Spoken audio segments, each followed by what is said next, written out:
So this is what our boy, Jerome Powell, said about the housing market. Yeah, 2 days ago. So this is April 28th, 2021, literally 2 days ago. And it says, Federal Reserve Chairman Jerome Powell said the concerns of a housing market bubble are overblown, that the central bank is closely monitoring surging home prices that can make it more difficult for entry-level borrowers to obtain mortgage loans.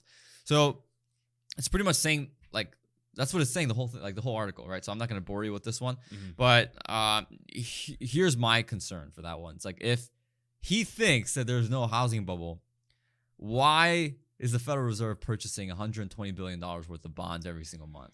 Because that's what's keeping the mortgage rates low, right? And then $40 billion of that is MBS, which is mortgage-backed securities. Why, Mr. Jerome Powell? Are you then, like your money's going one way and your mouth is going the other? Well, you just answered your own question. Yeah. There is no bubble because he's artificially, having a hand in that with their purchasing of these, securities and all that other stuff. So, I mean, like, maybe he's like trying to, like, I don't want to say spread fear or propaganda or nothing like that. Maybe he's trying to keep everybody at ease, knowing that in his back pocket, they're doing all this purchasing. Yeah. What do you think? Yeah, I don't know, man. So it's like, for me, let's first define a bubble. What does a bubble mean? Well, a bubble means typically is when an asset is overinflated based on its value, right? So comparative to its value and then comparative to its price. A bubble happens when the demand is so much, and the demand a lot of times is not sustainable, that the price of a particular asset increases way past its value in the market, right? So our buddy George Gammon, right, he talks a lot of times how that the price of a home isn't actually more expensive compared to 30 years ago. It was just inflated, right? So if you look at it from an inflationary standpoint, relative to other income, household income, you name it, it's not that much more expensive. This, however, that's what we're defining a bubble. How is there not a bubble in the housing market? How is there not? That's some downplay if I've ever heard it before. Because look at income, look at household income. Has it gone up or down the last 12 months, the last 18 months? I mean, it's kind of weird because there's people who aren't even working right now making more money than they did when they were working. So that's why the workforce has kind of like dropped significantly. Like people are like hurting to find people to work for them. Yeah. Did you see the numbers on the Maury show? And The View and Jerry's, like, their viewerships are up. I think, yeah. Like, you are not the worker, man. I mean, it's just perfect example. My dad had a surgery 20 years ago, but he's not used to being home during the daytime. He got addicted to watching Jerry Springer. That's a real thing. And he's not like that. He's not a guy like that. Yeah. But he was on the couch, but makes you feel better about your own life. Pretty much. Yeah. But I think the workforce has a lot to do with absolutely this. So problem. So back to this. So like income hasn't gone up. No. In the last 12 months. If anything, it's gone down, right? Because unemployment has shot up, right? And I get it, it's going back. I understand. But the people's income has, but yet the single family house, and we're going to talk about it here a little bit with the Realtor.com just released their April edition of the housing market trend report. The price of an average house, last time I checked, if we're going from March to March, has gone up something like 16%. Has income gone up 16%? Yes or no? No. Absolutely not. No. It's gone the other direction. Well, and the median sales price has also skyrocketed too. Right. So then it asks the question, if we're defining bubble as prices going up, as exceeding value, and the demand that's driving up the prices is not sustainable, i.e., look what's happening right now, right? We're talking about government intervention. That's not sustainable, folks. If you're watching right now, government intervention is not sustainable. You know what sustainable government intervention is called? It's called communism. That's what it's called. Oh, he said it. We're going to have to change the color of this book cover to red, Comrade. Exactly. I'm going to start learning Chinese, man. Forget my Korean heritage. This is our house now. This is our house now. Right? Give it to the greater good. Right? Give it to the great people of Chad. Seattle. But so I'm going to dismiss this one because Jerome, how is there not a housing bubble? Right? The prices have gone up 16%. Income hasn't gone up. There's a lot of unsustainable forces driving up, a lot of artificial boosts in the housing market, government intervention, and there's a lot of things that have yet to be unseen. If you look at serious delinquencies, it's something along the lines of 1.8 million, I think. Wow. I don't know. All right, let's talk about this one. Foreclosure vulnerability where foreclosure vulnerability is concentrated in the United States. So check this out. Out of the top 7, 3, my friend, are in our neck of the woods in the home state of Illinois. So number 1 is Sussex, New Jersey. So the percentage of income to buy a median home is 40.6%, meaning that for your income, your percentage of income, 40% for the home, right? That exceeds the 1/3 rule, right? Yeah. Percentage of people underwater in fourth quarter of 2020, 18.3% of people are underwater in fourth quarter of 2020. That's almost 20%. It's a lot. That's crazy. It's crazy. And number 2 is Atlantic, New Jersey. They're at 31.7% for number of income to buy the median home. They're at 24.4%. Percentage of people are underwater in the fourth quarter of 2020. It's really sad. I'm curious to see what these numbers look like because values have gone up in the last 3-4 months. How many people are still underwater? Because here's why I think there's not a crash. Do I think there's a housing bubble? Absolutely. Do I think there's a crash? No. Not right now, at least, right? I don't think it's going to happen this year because we're seeing now more than ever more equity being held by the homeowner.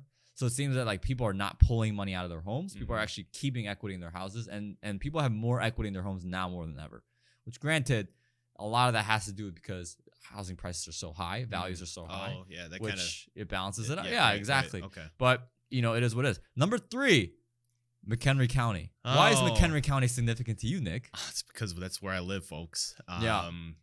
And to elaborate a little bit on why I think McHenry, and I think you alluded to it before we got into by the way, Lake is 6 and Kankakee County is 7, which, well, you went to school in Kankakee, right? Yeah, I own a single-family house portfolio in Kankakee. And I grew up in Lake County. And you grew up in Lake County. Yeah. And you live in McHenry now. Right. But anyway, why is you live there? Well, you said it perfectly earlier. Yeah. It's the taxes. Yeah.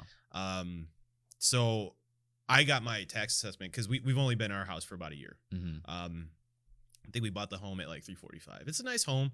I'm not. Oh, it's a great home. It's a great home. Like I got a lot of kids. We got a mixed family right now. Yeah, Lisa and I were there to watch the McGregor fight. Yeah, it was great. Yeah, so it's very entertain type home. We got to pull anyway.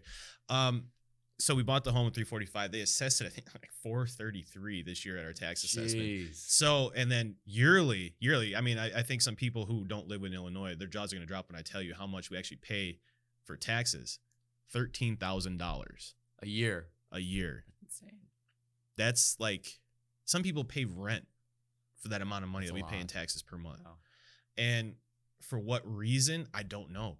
Yeah. I don't know I don't know what we have to show for our taxes. Like, our school districts are nice. Well, your assessment's gone up. So does that mean your bill's going to go up? Yeah, and it did. It did. But we didn't have an official appraisal. Yeah. So how can you make that judgment? I mean, we had so many letters come through the mail from lawyers like, "Oh, let's help you with our, your tax, liabilities this year for your property tax." Oh, tax appeal attorneys are gonna. Yeah, I mean, I kept getting, probably had about 20 of those letters, and this year we're just gonna deal with it because it's like our second year in the home. Yeah. But the fact that those taxes are so high, I think, are a lot to contribute to that number. Oh yeah. Because, I mean, it's the most vulnerable counties for foreclosure. New Jersey, Illinois, I have a hunch that their tax bill is probably a lot higher than, I don't know, like Texas Tennessee. Or, Tennessee. You know what I mean? Or, I don't know, Oregon. They have a 0% state income tax, don't they? I don't know. There's one anyway, right. Texas, Arizona, Tennessee, right? I mean, we're not going to point any fingers, but like, yeah. I mean, why do you think people are struggling to pay their mortgages? Well, it's because they're paying $13,000 for tax bills. It's absurd. Yeah. It's absolutely absurd. And there's a website out there. I can't know. I don't know it off the top of your head, but it talks about the tax liabilities and where your money's going in the state of Illinois. Yeah. So it's showing some of these school superintendents are making 6 figures in their pension. Listen, I don't have a problem with pensions, right? Especially for public servants. But if you're talking about a superintendent that's making that crazy amount of money, and they're not working, they're not doing anything, why? Yeah. Exactly, man. Like, we work really hard in this, like, for our money, but unreal. And it's just being given away, like, to people who are like serving. And there's people triple dipping in the pension system in Illinois. There's a lot of those. Yeah. Yeah. Well, I mean, even just pensions in general, like states where like you have really big, like California, right? I mean, California has a huge pension to the point where I think they're one of the largest institutional lenders to private equity firms, hedge funds, CalPERS. Like, if you talk about CalPERS in the finance space, like, man, bow down. Yeah. Right. I was talking to my buddy. He's a property manager. He manages like 10,000 units in Illinois.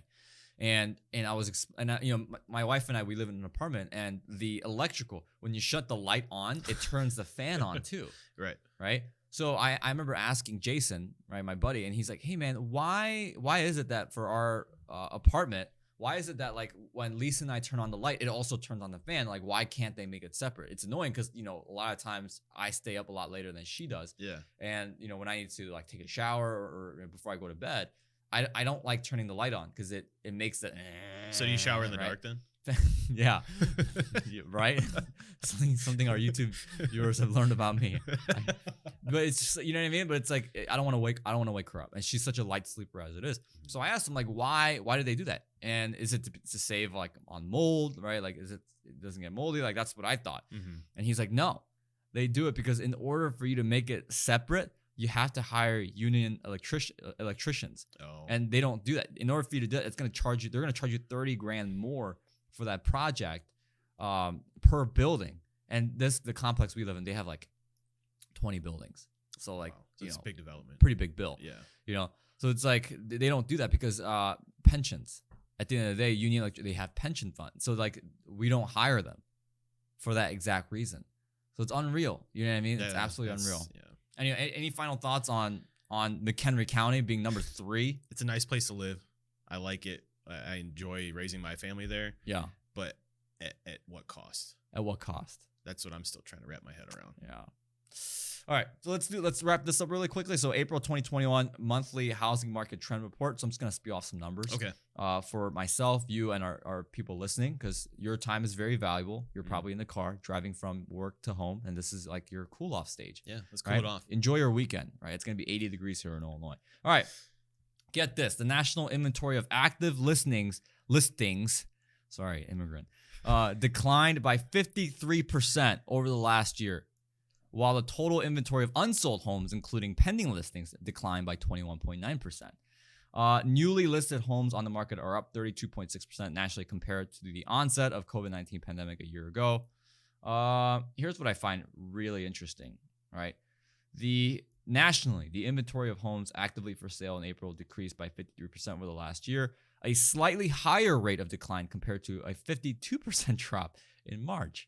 So inventory is getting fewer and fewer and fewer, and this means 554,000 fewer homes actively for sale on a typical day in April, meaning that if you, my friend, were to look at a house in the United States, there'd be more than 500,000 houses less compared to any other month, even last month. That's bananas. Homes are selling lightning fast. So here's what's crazy. The typical home spent 43 days on the market this April, which is 20 days less than last year. That's crazy. That's bananas. That is bananas.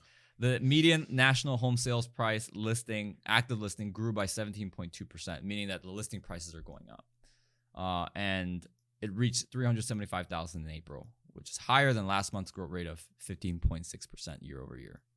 These numbers are outstanding. Yeah. You know, if you wanted to sell your home for a profit, like let's say you got an older couple, kids have all left the nest. They got a home like ours, right? Yeah. Would you sell?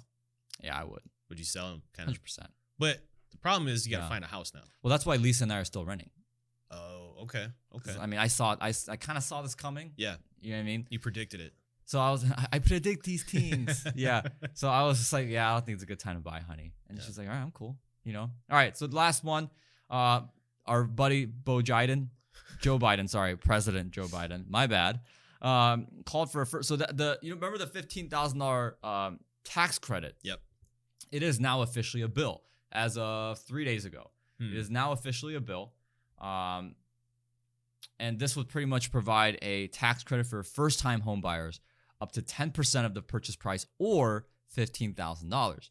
So we talked a lot about this in the past when it was just like a proposal, when it was a theory.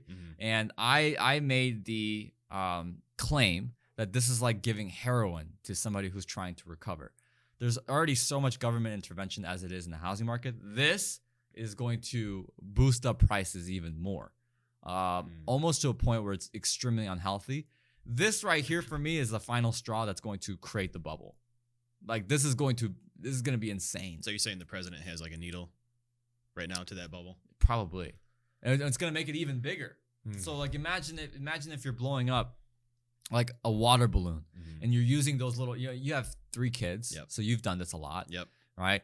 Imagine taking a fire hose now into the balloon, and it's gonna make it huge. Yeah, it's insane because you have us millennials. We're both millennials. We are the largest generation. We are bigger than the baby boomers by population, and it makes sense.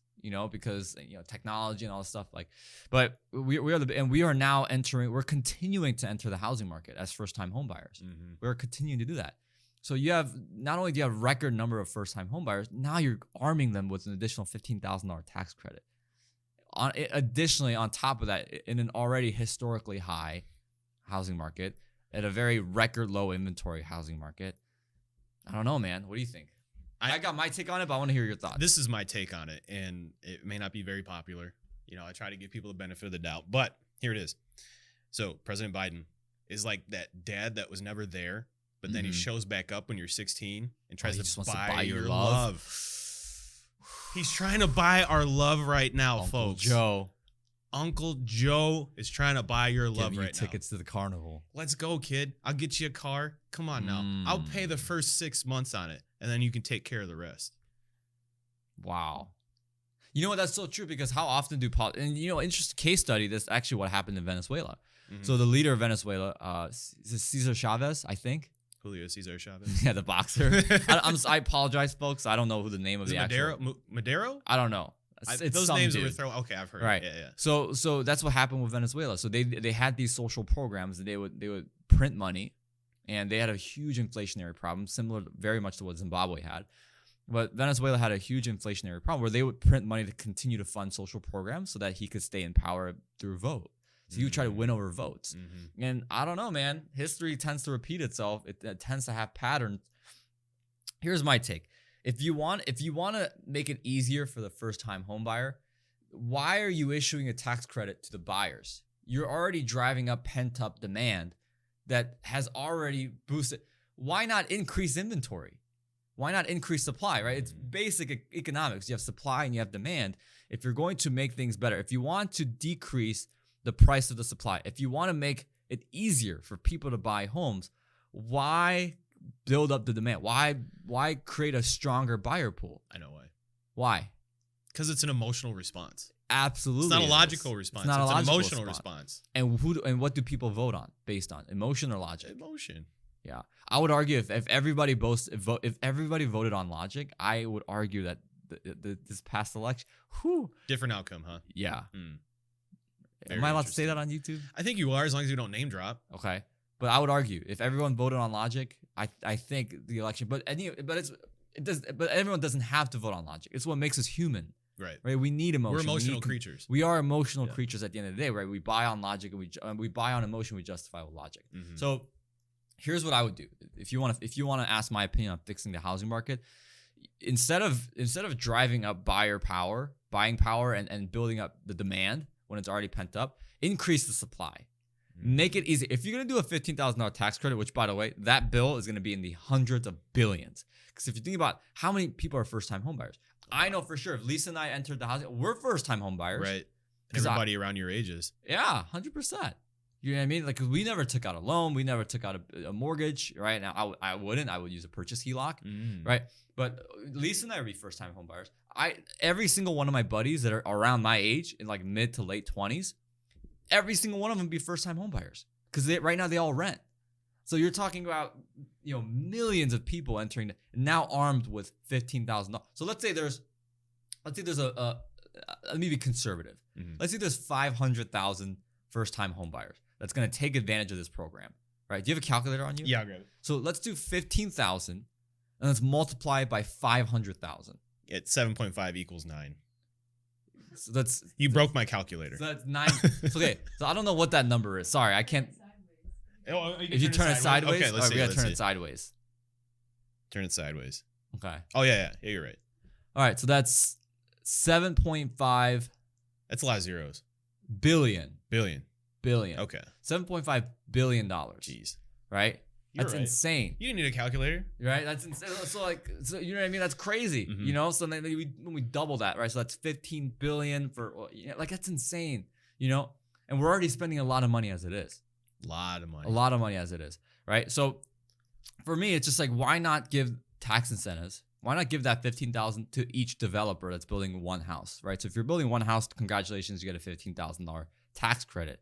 Why not do that? Why not increase supply, right? And it's not for them to get rich, right? I'm not saying, oh, here we go. Yeah. The real estate developers saying that he should incentivize real estate developers. That's not what I'm saying. I'm not saying put more money in the hand. If anything, you lose money being a developer, right, with that tax incentive. Because guess what? If you're building more homes, if there's more homes in supply, guess what happens to the price of the supply? Goes down. It goes down. Yeah. You know what I mean? It absolutely goes down. And I would argue if you actually incentivize real estate developers and real estate investors to build more homes, especially in areas and states where a lot of millennials are wanting to go, I don't know, Tennessee, Austin, Texas, Charlotte, North Carolina, like all of these cities where millennials are moving in droves, right? Like how many people do we know in the last 12 months that have moved to either the Carolinas, Tennessee, or Texas? There's a good amount of people. I know a lot. I can name 10 off the top of my head right now. You know what I mean? So it's like, incentivize these developers that are already operating and doing business in these areas because of population gain. Incentivize them with a 15. You're going to see many more homes go up. The cost of lumber and the cost, because I know that's the argument against this argument. It's like, well, Daniel, what about the prices, the cost of materials? Well, if you had a $15,000 tax credit, wouldn't that ease a lot of your material costs? Wouldn't it do that? I mean, it would, but again, that's not a logical. For sure, it's a very emotional response because if you give money to anybody who's in that realm of like wealth, they're gonna be like, wait a second, that doesn't sound right. It sounds like crony capitalism to me. That's exactly. I think that's what somebody the big who's not argument is. financially literate is. Right, exactly. Yeah, but so let me break it down. Right, so you incentivize the producers, more houses go up. It's those houses now become cheaper for people to buy because there's more houses in inventory. That's the number one reason as to why our housing prices are going so high is because of the low inventory, right? So you increase that inventory, and now the developer, granted, he's going to make less money. He is, right? So for those guys that are watching right now going, oh, well, like, Daniel's incentivizing the rich down guys, economics, right? It doesn't work, man. It's not trickle down. It's cause and effect, yeah, right? It's very similar to how, if I were to throw red paint at that wall is going to become red. It's simple as that, right? Rainbows have colors. The grass is green, whatever. And Conor McGregor knocks out Dustin Poirier July 10th, right? But anyway, like that's what I mean though, right? So like it's a lot cheaper. But for me as a real estate developer, it's like, well, I'd much rather have a guarantee but make less. That's what that does to the economy. That's what it does, right? So if I have a $15,000 guarantee, then it's like, great. Like, I know I'm going to make less money because there's now more homes in inventory, but I'm, more guaranteed. I'll take that deal any day of the week. As a developer, I'll take that any deal of the week. You know what I mean? So instead of Biden putting a $15,000 tax credit on first-time home buyers, in my opinion, I think that money should go towards guys who are building the houses. I guarantee you the price of housing is going to go lower than $15,000. You're going to see a price drop of more than $15,000 if you incentivize these guys to start building the homes and there's more homes on the market. Folks, that's what I guarantee. Daniel Kwak 2030. Daniel Kwak 2030. All right. Have a great weekend, everyone. See ya.